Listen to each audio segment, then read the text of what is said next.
नमस्कार साथियों, सीबीबीकल आईटीआई गुरु में आप सभी का स्वागत है। यूपी आईटीआई की ऐसे बन रही है मेरिट। कैसे बन रही है मेरिट, आज के इस वीडियो में डिटेल में आपको बताने वाले हैं कि आखिर कैसे तैयार की जा रही है आप सभी की मेरिट लिस्ट और कब तक जारी हो जाएगी, एक बार फिर से आपको अपडेट कर देंगे। आइए डिटेल में बात करते हैं। सबसे पहले मैंने 5 पॉइंट यहाँ पे कवर किया है, जिसके आधार पर आप ये समझ जाएंगे कि मेरिट लिस्ट कैसे तैयार की जाती है। तो चलिए शुरुआत करते हैं। सबसे पहले नीचे से यहां कवर करते हैं। देखिए, सबसे पहले जो आपकी मेरिट लिस्ट तैयार की जाती है वो 10th के आधार पे तैयार की जाती है। यानी 10th में जो भी आपका परसेंटेज होता है उसी परसेंटेज के आधार पे जो है आप सभी की मेरिट लिस्ट जो है वो तैयार की जाती है।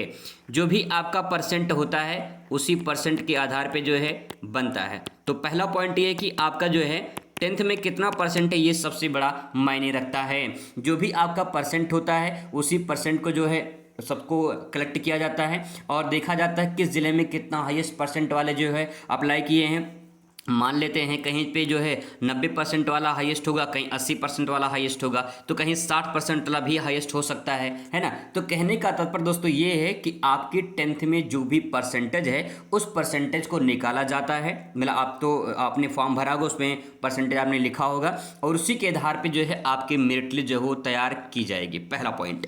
इसके बाद दोस्तों इस परसेंटेज में जो है दूसरा पॉइंट जो ऐड किया जाता है वो ऐड किया जाता है स्पेशल कोटा आधार पे। स्पेशल कोटा आधार का मतलब क्या होता है, जैसे मान लीजिए कोई जनरल कैटेगरी का है, ठीक है, कोई जनरल कैटेगरी का है और कोई जो है जनरल में ईडब्ल्यूएस सर्टिफिकेट उसके पास है। तो देखिए, अब देखिए इसमें किसको सबसे पहले मिलेगा। मान लीजिए जो है जनरल वाला भी भरा है और जनरल में जो ईडब्ल्यूएस के अंतर्गत आता है ये भी भर रखा है फॉर्म, तो यहाँ पे होगा क्या, सबसे पहले वरीयता ईडब्ल्यूएस वालों को दिया जाएगा क्योंकि इनके लिए कुछ सीटें स्पेशल होती हैं।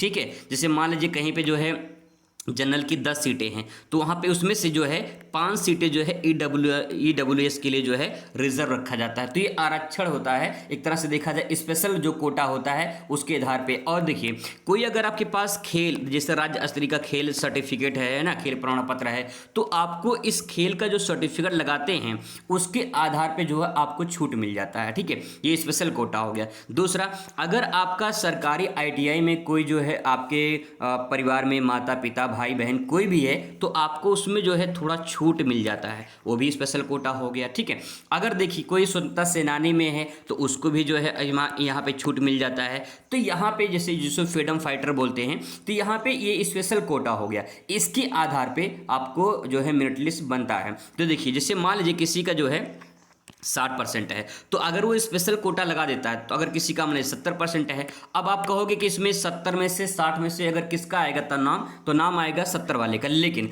अगर वो स्पेशल कोटा लगा देता है तो नाम 60 वाले का आएगा पहले। यही होता है इसमें फ़ायदा। परसेंट अगर कम है तो स्पेशल कोटा वाला जो है वो उसमें फ़ायदा उठा लेते हैं। लेकिन अगर आपका कोई स्पेशल कोटा नहीं है और आपने मान लीजिए फॉर्म में भर दिया है तो आपका जो अगर नाम आ भी जाता है और आपने सर्टिफिकेट नहीं दिखाया उस टाइम पे, तो आपका कैंसिल भी हो जाएगा और जो भी आपका एक चांस रहता है मिलने का वो भी नहीं मिल पाएगा। इसीलिए अच्छे से समझ लीजिए कैसे आखिर बन रही है आपकी मेरिट लिस्ट।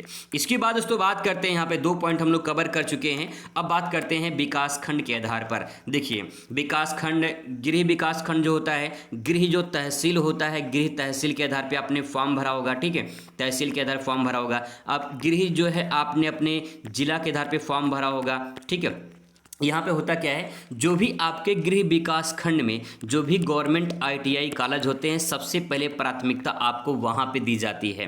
वहाँ पे पहले आपको जो भी आपने जो ट्रेड भर रखा है उस ट्रेड में देखा जाएगा कि आपके परसेंटेज के आधार पे, आपके जो है कोटा के आधार पे क्या आप वहाँ पे रिजर्व करते हैं, क्या आपका वहाँ मेरिट लिस्ट तैयार हो रही है। अगर आपका वहाँ पे नाम आ जाता है गृह विकास खंड में तो भाई अच्छी बात है। लेकिन अगर यहाँ पे नहीं आता तो उसके बाद जो है आपका गृह जो है गृह तहसील में देखा जाता है। अगर आपने तहसील पे टिक किया होगा तो गृह तहसील पे देखा जाएगा। फिर गृह तहसील पे अगर मान लीजिए आपका मेरिट नहीं बनता है तो फिर इसके बाद जो है आपका गृह जिला में देखा जाता है। ठीक है, यानी एक जिला के जो भी कॉलेज है उस कॉलेज में कहाँ पे नाम आपका आ रहा है, इस प्रकार से मेरिट लिस्ट तैयार की जाती है। तो यहाँ पे कई सारे फायदे होते हैं अगर आपने गृह विकास खंड, गृह तहसील, गृह जिला को सेलेक्ट किया होगा तो।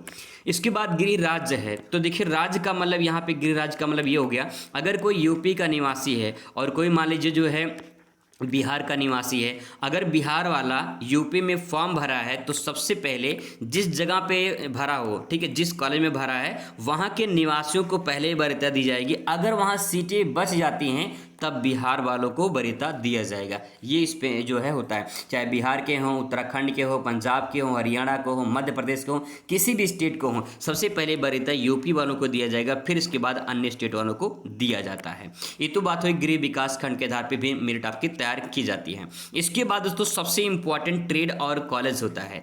जो आपने फॉर्म में ट्रेड भर रखा है, जो कॉलेज भर रखा है, उसके आधार पर मेरिट आपकी तैयार हो रही है। जैसे जैसे बहुत सारे लोग हैं सिर्फ जो है इलेक्ट्रीशियन या जो है फिटर चाहते हैं, दो ट्रेड चाहते हैं, यही दोनों पॉपुलर ट्रेड है, बहुत लोग यही पसंद करते हैं। तो यहाँ पे सवाल ये होता है कि इलेक्ट्रीशियन और फिटर में मेरिट बहुत हाई जाती है। अगर आपका परसेंटेज बहुत अच्छा है तो भाई आपको मौका मिलेगा, और परसेंटेज अच्छा नहीं है तो मौका नहीं मिलेगा। दूसरी बात यह है कि जो स्पेशल कोटा है वो भी इसमें शामिल कर दीजिए।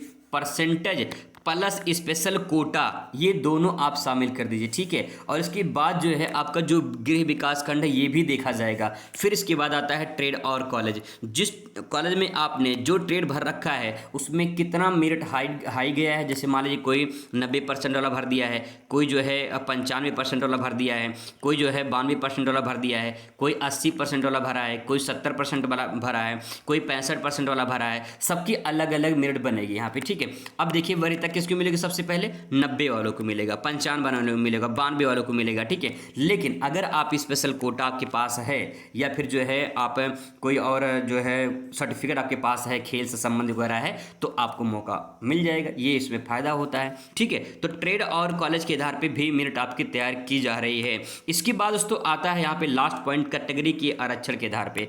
हर जैसे कि जनरल कैटेगरी है, जनरल कैटेगरी हैं, जनरल में जो है ईडब्ल्यू, अगर ईडब्ल्यूएस सर्टिफिकेट लगा रखा है तो उन्होंने उनमें आरक्षण मिलता है। फिर इसके बाद ओबीसी में आरक्षण मिलता है, एससी में आरक्षण मिलता है, एसटी में आरक्षण मिलता है। तो जो आरक्षण कोटा है उसके आधार पे भी आपको बेनिफिट मिल जाता है। जैसे मान लीजिए किसी का 70% है वो जनरल कैटेगरी में आता है, ठीक है। और मान लीजिए किसी का जो है 60% है, ये मान लीजिए एससी या फिर जो है एसटी कैटेगरी में आता है, ठीक है, एसटी कैटेगरी में आता है। तो यहाँ पे क्या होता है, अब देखिए जो भी आरक्षण लगा है इस आरक्षण के आधार पे एससी वालों को मौका मिल जाता है, जनरलों को मौका नहीं मिल पाता है। कहने का तात्पर्य दोस्तों ये है कि आपकी जो मेरिट तैयार की जा रही है वो कैटेगरी के आरक्षण के आधार पे, ट्रेड और कॉलेज के आधार पे, गृह विकास खंड, गृह तहसील, गृह जिला के आधार पे, और फिर स्पेशल कोटा उसके आधार पे, और 10th के आधार पे, इन सबको जोड़कर आपकी मेरिट लिस्ट जो है वो तैयार की जा रही है, तब जाके नाम आता है। ये पूरी प्रक्रिया है दोस्तों। आई होप आपको समझ में आ गया होगा कैसे आपकी मेरिट लिस्ट जो है वो तैयार की जा रही है। तो मिलते हैं नेक्स्ट वीडियो में, लेकिन उससे पहले बता दें कि मेरिट लिस्ट कब तक आ जाएगी। तो भैया देखिए 4 तारीख लास्ट डेट है, इसमें 10 दिन लगभग जो है मेरिट लिस्ट तैयार करने में लग जाता है। तो आप मान के चलिए कि 14 अगस्त, लेकिन जो है 15 अगस्त से पहले जो है आपकी मेरिट लिस्ट तैयार हो जाएगी। जैसे आएगी तुरंत आपको अपडेट करेंगे, एक एक खबर आप तक पहुँचाएंगे, सभी जानकारी आपको 100% सही मिलती रहेगी। मिलते हैं नेक्स्ट वीडियो में। Thanks for watching.